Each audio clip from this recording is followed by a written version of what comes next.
بسم اللہ الرحمن الرحیم۔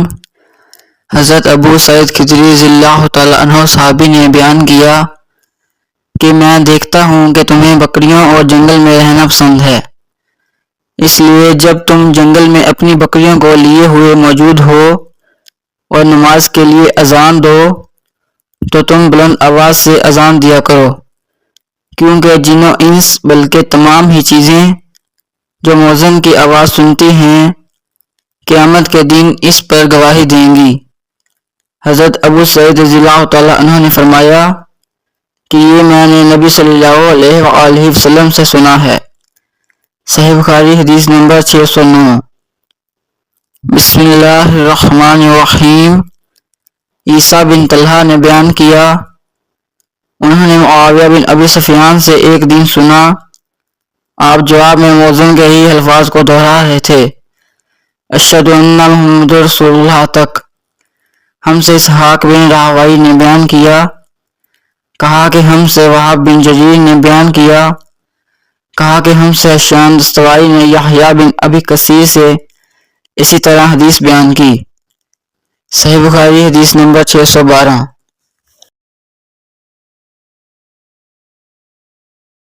بسم اللہ الرحمن الرحیم۔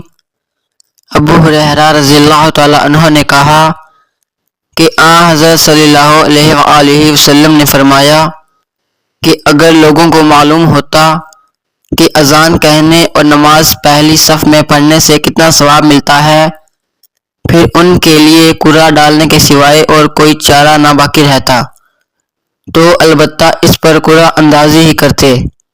اور اگر لوگوں کو معلوم ہو جاتا کہ نماز کے لیے جلدی آنے میں کتنا ثواب ملتا ہے تو اس کے لیے ایک دوسرے سے آگے بڑھنے کی کوشش کرتے۔ اور اگر لوگوں کو معلوم ہو جاتا کہ عشاء اور صبح کی نماز کا ثواب کتنا ملتا ہے تو ضرور چوتڑوں کے بل گھسٹتے ہوئے ان کے لیے آتے۔ صحیح بخاری حدیث نمبر 615۔ بسم اللہ الرحمن الرحیم۔ عبید بن حارث بصری نے کہا کہ ابن عباس رضی اللہ تعالیٰ عنہ نے ایک دن ہم کو جمعہ کا خطبہ دیا۔ بارش کی وجہ سے اس دن اچھی خاصی کیچڑ ہو رہی تھی۔ مؤذن جب حی علی الصلاۃ پر پہنچا تو آپ نے اس سے یہ کہنے کے لیے فرمایا کہ لوگ نماز اپنی قیام گاہوں پر پڑھ لیں۔ اس پر لوگ ایک دوسرے کو دیکھنے لگے۔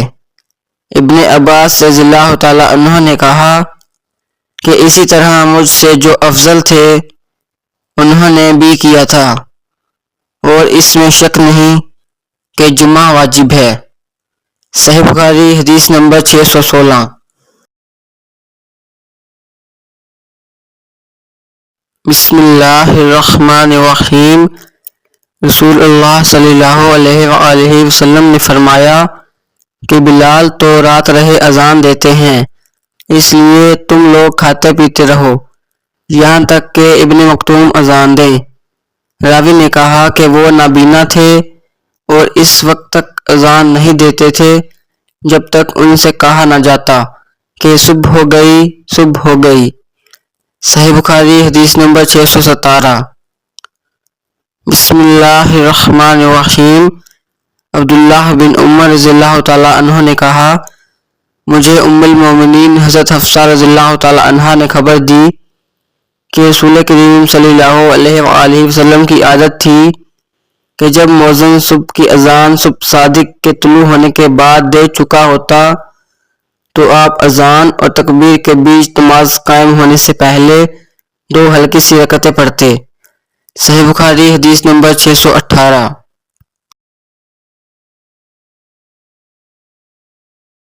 بسم اللہ الرحمن الرحیم۔ آپ صلی اللہ علیہ وآلہ وسلم نے فرمایا کہ بلال کی اذان تمہیں سحری کھانے سے نہ روک دے، کیونکہ وہ رات رہے سے اذان دیتے ہیں، یا یہ کہا کہ پکارتے ہیں، تاکہ جو لوگ عبادت کے لیے جاگے ہیں وہ آرام کرنے کے لیے لوٹ جائیں، اور جو ابھی سوئے ہوئے ہیں وہ ہوشیار ہو جائیں۔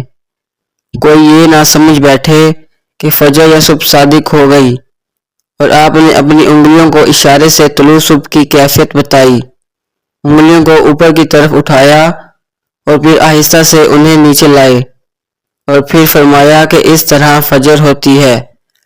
حضرت ظہیر راوی نے بھی شہادت کی انگلی ایک دوسری پر رکھی، پھر انہیں دائیں بائیں جانب پھیلا دیا۔ صحیح بخاری حدیث نمبر 621۔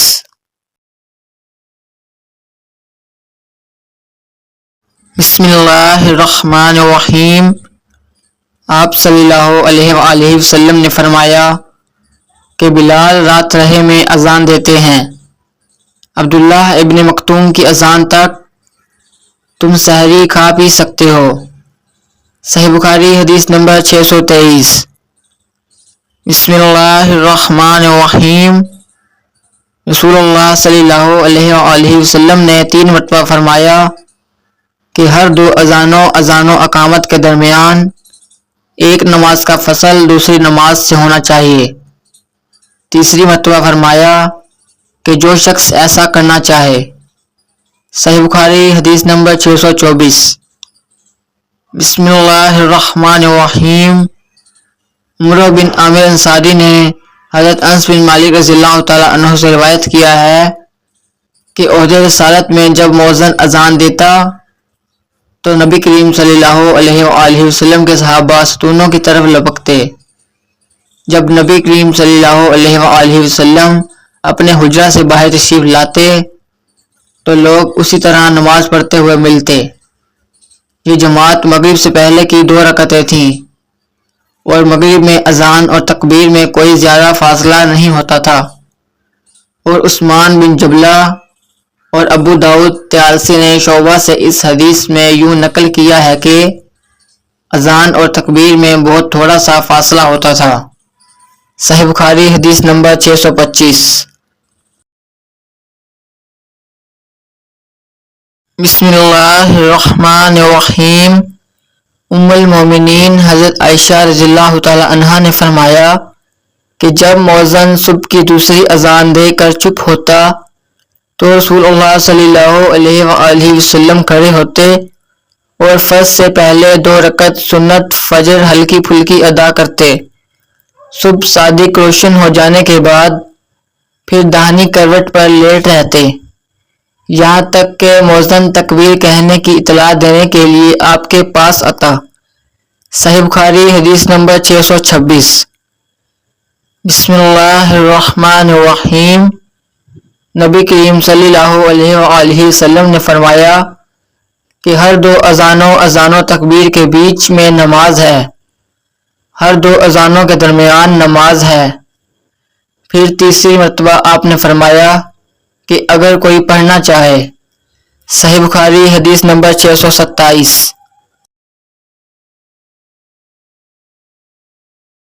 بسم اللہ الرحمن الرحیم۔ ولید بن خالد نے بیان کہا کہ میں نبی صلی اللہ علیہ وآلہ وسلم کی خدمت میں اپنی قوم بنی لیس کے چند آدمیوں کے ساتھ حاضر ہوا، اور میں نے آپ کی خدمت شریف میں 20 راتوں تک قیام کیا۔ آپ بڑے رحم دل اور ملنسار تھے۔ جب آپ نے ہمارے اپنے گھر پہنچنے کا شوق محسوس کر لیا تو فرمایا کہ اب تم جا سکتے ہو، وہاں جا کر اپنی قوم کو دین سکھاؤ اور سفر میں نماز پڑھتے رہنا۔ جب نماز کا وقت آ جائے تو تم میں سے ایک شخص اذان دے، اور جو تم میں سب سے بڑا ہو وہ امامت کرائے۔ صحیح بخاری حدیث نمبر 628۔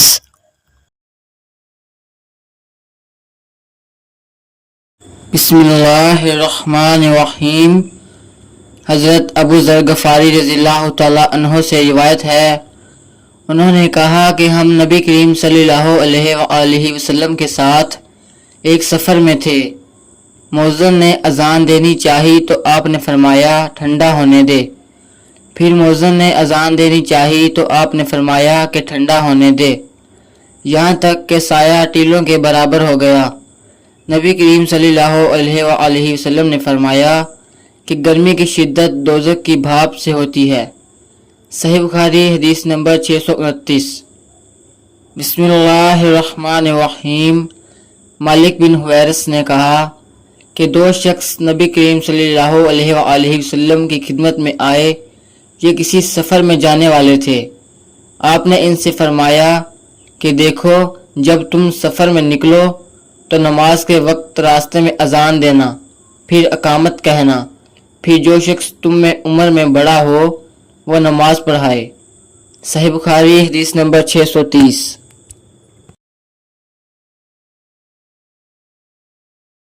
بسم اللہ الرحمن الرحیم۔